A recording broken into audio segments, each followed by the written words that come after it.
할렐루야. 3월 22일 토요일 원포인트 큐티 가운데 오신 여러분들을 주님의 이름으로 환영합니다. 오늘 말씀은 시편 12절부터 18절까지입니다. 여호와여 일어나옵소서. 하나님이여 손을 드옵소서. 가난한 자들을 잊지 마옵소서. 어찌하여 악인이 하나님을 멸시하여 그의 마음에 이르기를 주는 감찰하지 아니하리라 하나이까. 주께서는 보셨나이다. 주는 죄악과 원한을 감찰하시고 주의 손으로 갚으려 하시오니 외로운 자가 주를 의지하나이다. 주는 벌써부터 고아를 도우시는 이신이이다. 악인의 팔을 꺾으소서. 악한 자의 악을 더 이상 찾아낼 수 없을 때까지 찾으소서. 여호와께서는 영원 무궁하도록 왕이시니 이방 나라들이 주의 땅에서 멸망하였나이다. 여호와여, 주는 겸손한 자의 소원을 들으셨사오니 그들의 마음을 준비하시며 귀를 기울여 들으시고 고아와 압제당하는 자를 위하여 심판하사 세상에 속한 자가 다시는 위협하지 못하게 하시리이다. 아멘. 이제 담임 목사님께서 하나님이여 왕으로 일어나소서라는 제목으로 큐티 인도해 주시겠습니다. 할렐루야. 자, 오늘 3월 20일 토요일입니다. 자, 토요일 날은 우리가 우리의 근본 되신 여호와 앞에 나가는 겁니다. 우리는 근본주의라는 이런 신학적 표현을 매우 어떤 면에서 고리타분하고 시대 상황을 적응하지 못하는 아주 박물관 속에 있어야 될 신학으로 가끔 치부할 때가 있습니다. 아닙니다. 근본주의야말로 진정한 복음이기도 합니다. 그 근본을 떠나서는 여호와를 경외하는 것이 사람의 근본된 도리입니다. 이것을 떠날 때 우리는 결코 인본주의의 아성, 가인의 바벨탑의 아성에 우리는 동참하는 자가 되는 거예요. 결국은 하나님의 심판만을 쌓고 멸망당하는 길을 갈 것이냐, 하나님과 동행하며 이 땅과 하늘과 땅의 영원한 천년왕국의 통치권을 누리는 백성이 될 것이냐 하는 겁니다.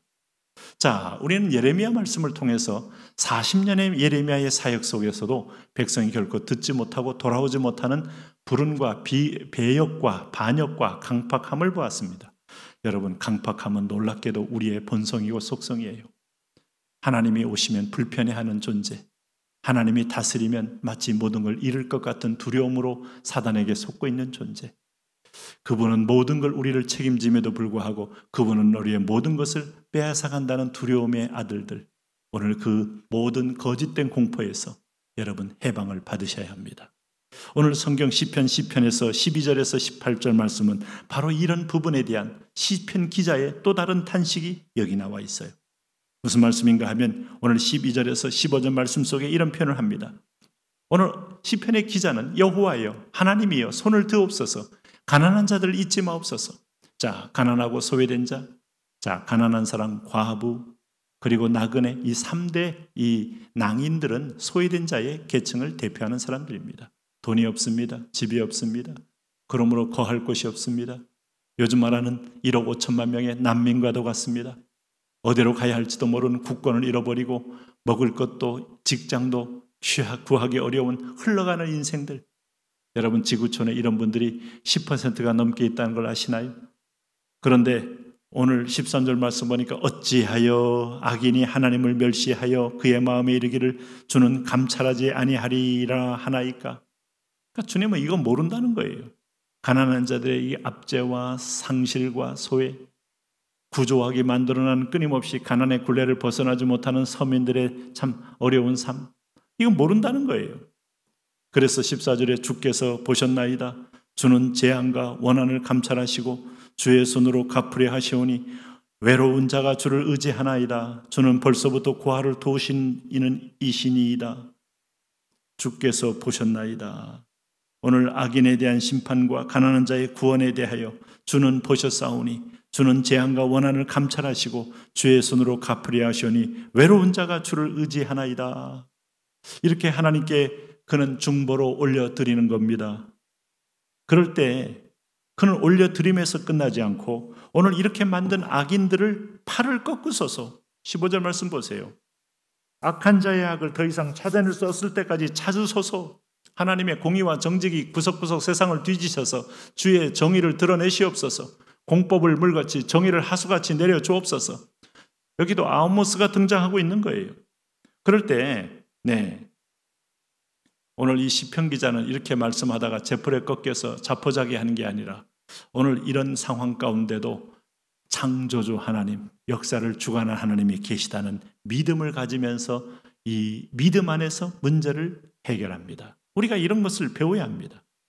그것은 16절에 나타나 있습니다. 여호와께서는 여공무궁하도록 왕이시니 이방 나라들이 주의 땅에서 멸망하였나이다. 그동안 역사했던 애굽을 무너뜨렸던, 아수르를 무너뜨렸던, 그리고 바벨론을 무너뜨렸던, 심지어 페르시아까지 하나님은 무너뜨렸던 하나님의 열방을 하나님의 도구로 쓰시는 것을 바라보게 된다면 오늘도 하나님이야말로 진정한 왕 중의 왕이시고 영원 무궁하도록 왕이시다 하는 걸 깨닫는 거예요. 전능자를 깨닫는 데서 문제는 다 풀려요. 그리고 여기 17절 보세요. 여호와여 주는 겸손한 자의 소원을 들으셨사오니 그들의 마음을 준비하시며 귀를 기울여 들으시고 고아와 압제당하는 자를 위하여 심판하사 세상에 속한 자가 다시는 위협하지 못하게 하시리이다. 이 세상에 속한 자가 누굽니까? 세상의 임금이죠. 세상을 지배하는 자입니다.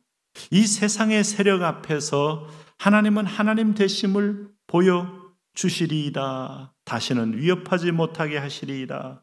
오늘 그는 하나님의 통치에 대한 확신적인 간구로 마무리하고 있어요.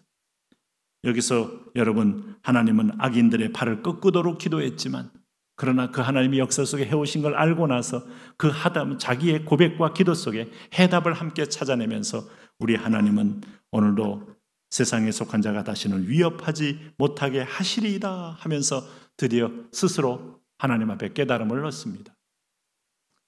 돌이켜보면 우리에게 주신 은혜의 역사가 크고 오늘도 우리 일제 압박 속에 36년의 수많은 신앙의 간증록이 그렇고 3년 동안 6.25 동란의 치열한 전쟁 속에서 살아남은 사람들의 고백이 그렇고 그리고 오늘 우리가 근현대사에서 대한민국 건국 이후에 근현대사에서 수많은 국가적 위기 가운데 개인적으로 국가적으로 정치적 모든 상황 가운데 하나님의 개입을 돌이켜 확인할 때 아비들에게 물으라, 어미들에게 물으라, 이 땅이 어떻게 유지되어 왔는지를 물으라.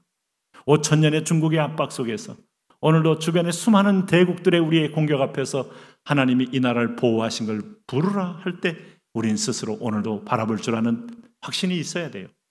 앞으로도 하나님이 지킬 것이고 사명을 반드시 이루게 할 것이다.